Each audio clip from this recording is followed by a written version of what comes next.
रामकृष्ण हरी. श्री संतांच्या माथा चरणावरी साष्टांग हे करी दंडवत, साष्टांग हे करी दंडवत. चतुर्विधा भजन्ते मां, चतुर्विधा भजन्ते मां जना सुकृतिनोऽर्जुन.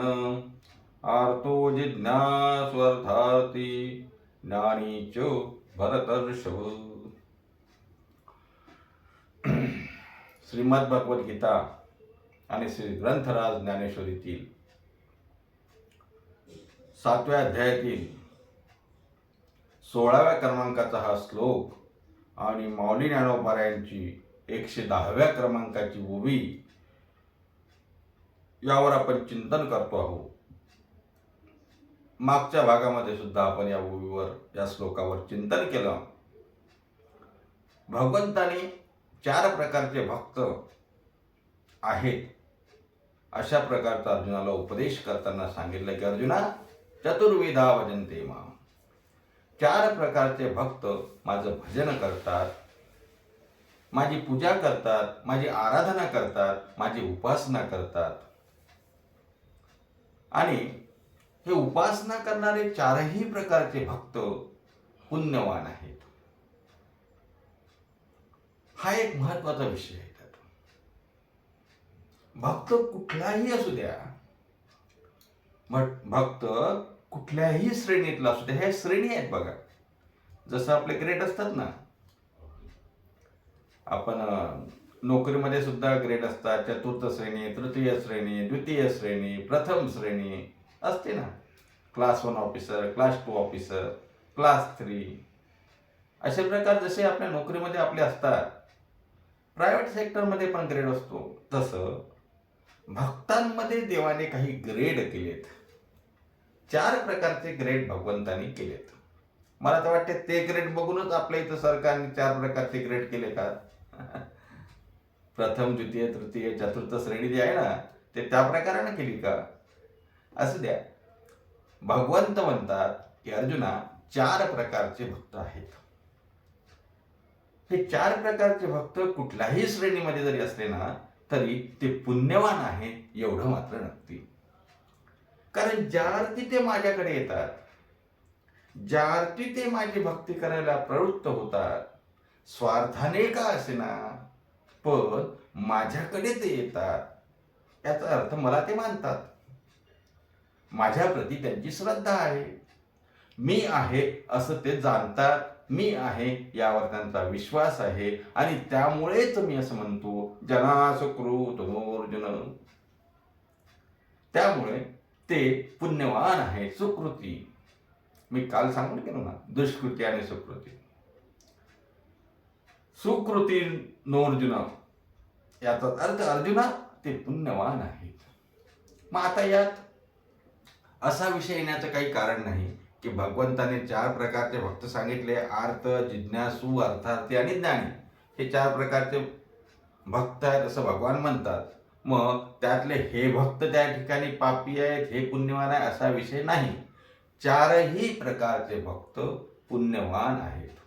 पण श्रेष्ठ भक्त कोण याचा विचार मात्र भगवंतांनी नंतर सांगितलाय. त्याचा आपण विचार नंतर करू. पण सध्या भगवंत जे म्हणतात की हे 4 प्रकारचे भक्त पुण्यवान आहेत, तर ते 4 प्रकारचे भक्त कोणते आणि ते भक्त म्हणजे त्याचा अर्थ काय? त्या 4 प्रकारच्या भक्ताचं वर्गीकरण केल्यानंतर प्रत्येक भक्त म्हणजे काय, नेमकं त्याचं काय भिन्नता, त्यात काय आहे, त्या डिफरन्स काय आहे 4 भक्तामध्ये, यांची भक्ती करण्याची पद्धत वेगळी आहे का, या सर्व गोष्टीचा आपण विचार करणं त्या ठिकाणी अगत्याचं ठरेल.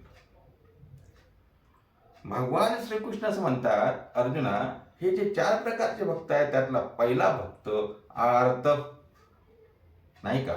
आर्त जिज्ञासु अर्थार्थी ज्ञानीच भरतर्षभ. म्हणजे पहिला भक्त भगवंताने सांगितला तो आर्त भक्त सांगितला. माऊली सुद्धा ओवीमध्ये तेच सांगतात ना, आर्त तो आर्ताचे तेथार्थ तो आरतीचे निव्याजे. आर्त आरतीचे व्याजे. आता आर्त भक्त म्हणजे काय? जो पहिला भक्त सांगितला तो आर्त भक्त सांगितला, तेव्हा आर्त भक्त कुणाला म्हणावं? आर्त भक्त त्याला म्हणावं जो संकट आलं म्हणजे देवाचा धावा करतो, त्याला थोडक्यात आर्त भक्तच म्हणा.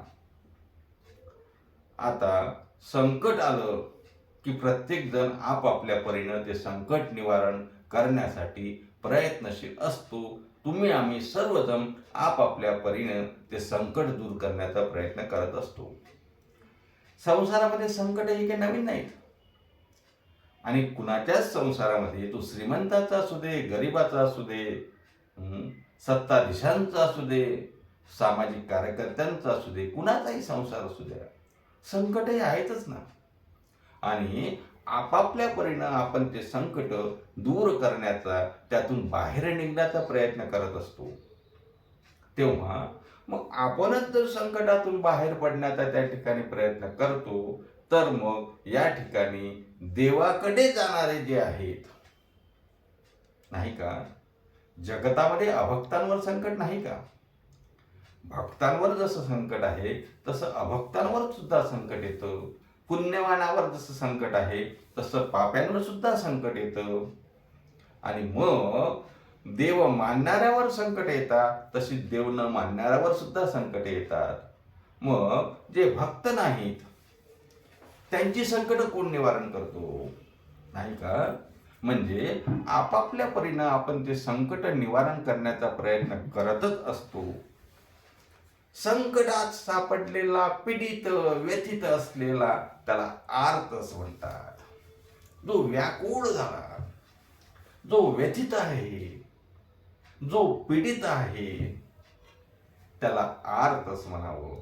आता या ठिकाणी भक्तांमध्ये आर्त हा शब्द घातल्यामुळं मी आर्त भक्तांच्या बाबतीत सांगतो की जो खऱ्या अर्थानं पीडित आहे, जो बाधित आहे, जो संसार चक्रामध्ये आलेल्या नवनवीन संकटानं ग्रासलेला आहे, ज्याला शारीरिक व्याधी झाली, ज्याला भौतिक व्याधी झाली, ज्याला अनेक संकट येतात संसारामध्ये, पण ते संकट निवारण्यासाठी त्याचे प्रयत्न ज्या वेळेला तोकडे पडतात, आणि हे तोकडे प्रयत्न पडल्यानंतर जो भगवंताकडे जातो आणि मग भगवंताला शरण जाऊन भगवंताला म्हणतो, देवा माझं हे संकट दूर करा, त्याला म्हणायचं आर्त भक्त.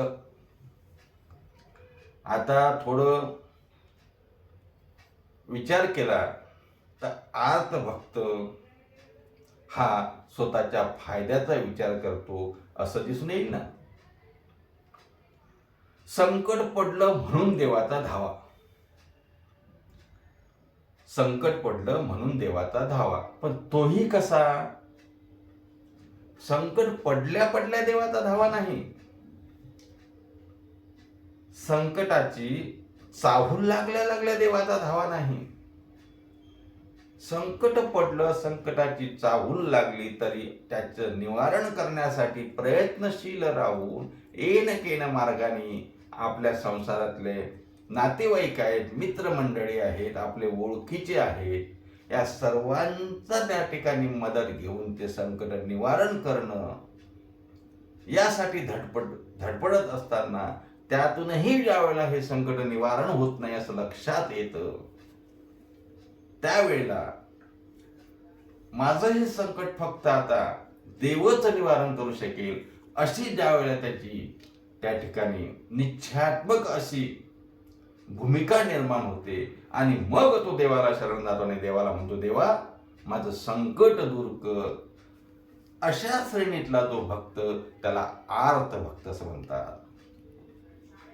उदाहरण द्यायचं झालं तर तुम्हाला सर्वांना उदाहरण माहिती आहे. गजेंद्राचं उदाहरण मी एकदा दिलं होतं, पण ते दुसऱ्या अनुषंगाने होतं, त्याचा विषय वेगळा होता. आज आर्त भक्ताच्या दृष्टीनं सुद्धा गजेंद्राला तुम्हाला आर्त भक्त असं म्हणता येईल. कारण गजेंद्राचा पाय सरोवरामध्ये, समुद्रामध्ये नखराने धरला, 1000 वर्ष युद्ध चाललं,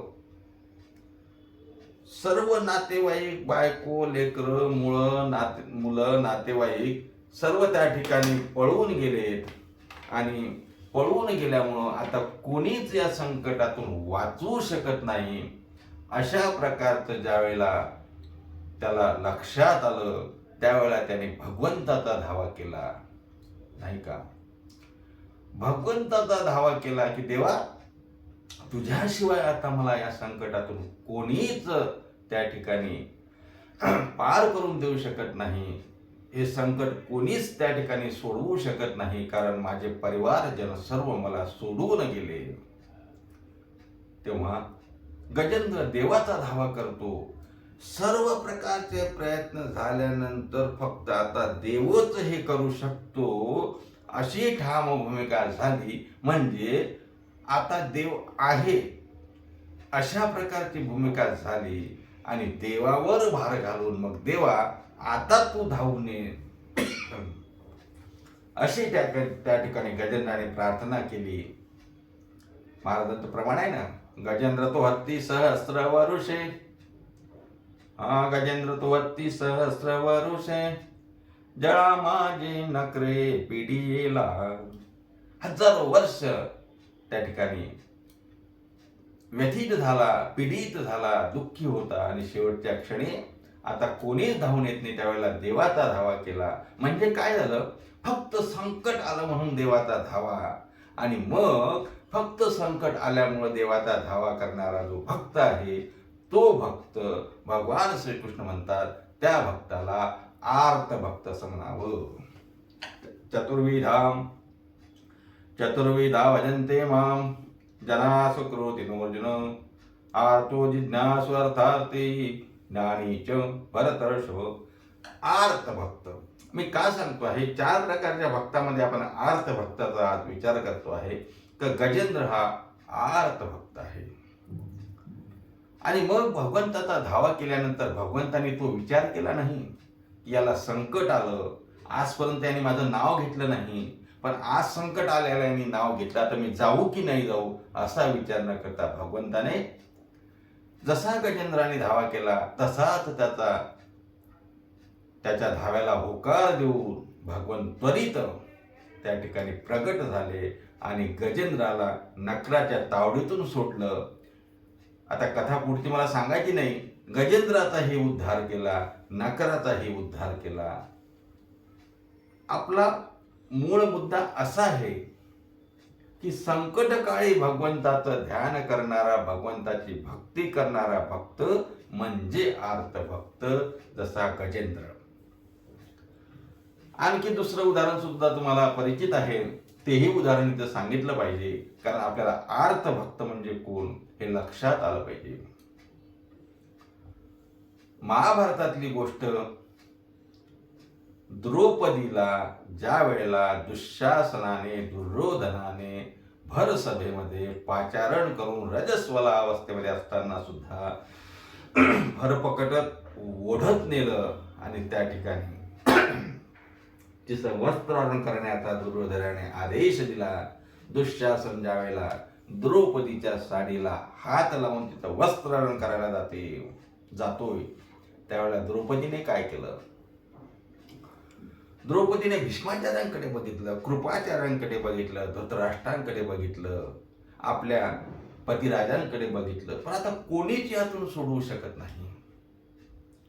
भीष्मासारखे, द्रोणाचार्यांसारखे, कृपाचार्यांसारखे विद्वान, पराक्रमी हे सर्व लोक असतानाही या संकटातून कोणीच सोडवायला तयार नाही. द्रौपदी या सर्वांवर विसंबून होती. या संकट दूर करतील असं द्रौपदीला वाटलं, पण कोणीच समोर आलो नाही. मग द्रौपदीनं या संकटाचा मुकाबला करण्यासाठी स्वतःहून द्रौपदी पुढे जाते. द्रौपदी आपला पदर पकडून ठेवते. नराधम दुःशासन ज्या वेळेला साडीला हात लावतो आणि साडी उडायला जातो, शेवटच्या क्षणापर्यंत द्रौपदी आपली साडी पकडून ठेवते. द्रौपदीला स्वसंरक्षण, आपण आपलं संरक्षण करावं, त्यासाठी द्रौपदी खूप प्रयत्न करते. तोपर्यंत द्रौपदी देवाचा धावा करत नाही. मग सर्व प्रयत्न आता संपले. आणि मग द्रौपदीला देवाची आठवण झाली. देवा, कृष्णा धाववा लव करी, संकट पडले भारी, तरी तू आमचा कैवारी, आले विघ्न निवारी, कृष्णा धाववा लव करी. मग आता कोणीच या संकटातून वाचू शकत नाही. त्यावेळेला द्रौपदीने भगवान श्रीकृष्णाचा धावा केला. म्हणजे संकट काळी, संकट आल्यामुळं, पीडित झाल्यामुळं, व्यथित झाल्यामुळं, दुःखी झाल्यामुळं आता कोणीही मदत करू शकत नाही, म्हणून देवाकडे गेली आणि आपलं संकट निवारण्याची प्रार्थना करायला लागली की कृष्णा धाव बालव करी. याला म्हणायचं आर्त भक्त. पुढचं कथानक तुम्हाला माहिती आहे काय झालं. आता मला एक सांगा, द्रौपदीने जेव्हा भरसभेमध्ये नेण्या अगोदरच कृष्णाला आवाज दिला असता तर, कृष्णाचा धावा द्रौपदीने दुःशासन ओढत नेण्याच्या अगोदरच केला असता तर पुढचं रामायण, पुढचं महाभारत घडलं असतं का? नाही. म्हणजे कृष्ण किंवा भगवान परमात्मा धावून येतो. केव्हा धावून येतो? स्वतःहून धावून येतो का? त्याचा धावा करावा लागतो. आणि धावा केल्यानंतर मात्र तो कुठल्याही प्रकारचं त्या ठिकाणी वेळ दौडू देत नाही, लगेच येतो. कृष्ण लगेच आला आणि कृष्णाने वस्त्र पुरवली नाही, स्वतः तो वस्त्र बनला. कृष्णाचा तो अंबर अवतार आहे. वस्त्राचाच अवतार देवाने घेतला. अनंत वेशे अनंत रूपे अनंत वेशे देखील त्यासी, असं अनंत वेशामध्ये अनेक अवतार भगवान घेतो. त्यातला अंबर अवतार सुद्धा भगवंताने घेतला. तो आर्त भक्त असलेल्या द्रौपदीसाठी घेतला. सांगण्याचं तात्पर्य एवढंच आहे, भगवान जे 4 प्रकारचे भक्त सांगतात त्यातला पहिला भक्त हा आर्त भक्त आहे. आपल्यावर आलेल्या संकटाचं निवारण करण्यासाठी भगवंताला शरण जातो. हो, ही गोष्ट खरी आहे की ते स्वतःसाठी भगवंताचा धावा करतो. काही काशना देव म्हणतात तोही पुण्यवान आहे. ठीक आहे, तो निम्न श्रेणीतला भक्त असू शकतो, तो कनिष्ठ श्रेणीचा भक्त असू शकतो, पण तो माझा भक्तच आहे, तो पुण्यवानच आहे. त्यासाठी मी धावून जाणार. आर्त तो आरतीचे निव्याजे, माऊली ज्ञानोबा म्हणतात, जेथ आर्त तो आरतीचे निव्याजे, तेथ आर्त तो आरतीचे निव्याजे. म्हणजे प्रार्थनेला धावून येणारा, संकटाचं निवारण करणारा तुकोबारांचा भंग आहे ना. संकट बरं, आपण जायचो कुणाकडे हो भक्तांनी? मग देवाला नाही धावा, देवाचा धावा नाही करायचा तर मग कुणाचा करायचा? यात वावगं असं काही नाही. संकट आला म्हणून देवाला आळवणी करायची नाही, देवाला विनवणी करायची नाही, देवाला प्रार्थना करायची नाही, तर कोणाला करायची? तुकोबारा सांगतात ना मला, दाशी आठवावा हरी, पडता जड भारी, दाशी आठवावा हरी, दाशी आठवावा हरी, दाशी आठवावा हरी. मग तो होऊने दिशिन, आडगाली सुदर्शन, आडगाली सुदर्शन, आडगाली सुदर्शन. आपल्यावर संकट आलं, पडता जड भारी, दासी आठवावा हरी. मग भक्तांनी देवाचंच नाव घेतलं पाहिजे, त्याचाच धावा केला पाहिजे. द्रौपदीने केला, गजेंद्राने केला आणि आपलं स्वतःचं संकट निवारण करून घेतलं. थोडक्यात काय, आर्त भक्त म्हणजे संकट आल्यानंतर आपलं संकट दूर करून घेण्यासाठी भगवंताचा धावा करतात, त्याला आर्त भक्त असं म्हणावं. चतुर्विधा भजन्ते माम, असे 4 प्रकारचे भक्त मला त्या ठिकाणी माझं भजन करतात. ते 4ही प्रकारचे भक्त पुण्यवान आहे. त्यातला पहिल्या प्रकारचा भक्त हा आर्त भक्त आहे. आणि या आर्त भक्ताचा आज आपण या ठिकाणी थोडं चिंतन करण्याचा प्रयत्न केला. त्या अनुषंगानं 2 उदाहरणं मी या ठिकाणी द्रौपदीचा आणि गजेंद्राचा आपल्या समोर ठेवलं. आज तुर्तास आपण या श्लोकावरचं चिंतन, आर्त भक्ताचं चिंतन संपवू आणि उद्याच्या भागात पुढचे जे 3 भक्त आहेत त्याचं चिंतन करण्याचा प्रयत्न करू. तोपर्यंत सर्वांना रामकृष्ण हरी. पुंडलिक वरदे हरी विठ्ठल श्री ज्ञानदेव तुकाराम दत्तात्रय जनार्दन श्री एकनाथ माऊली ज्ञानेश्वर महाराज की जय.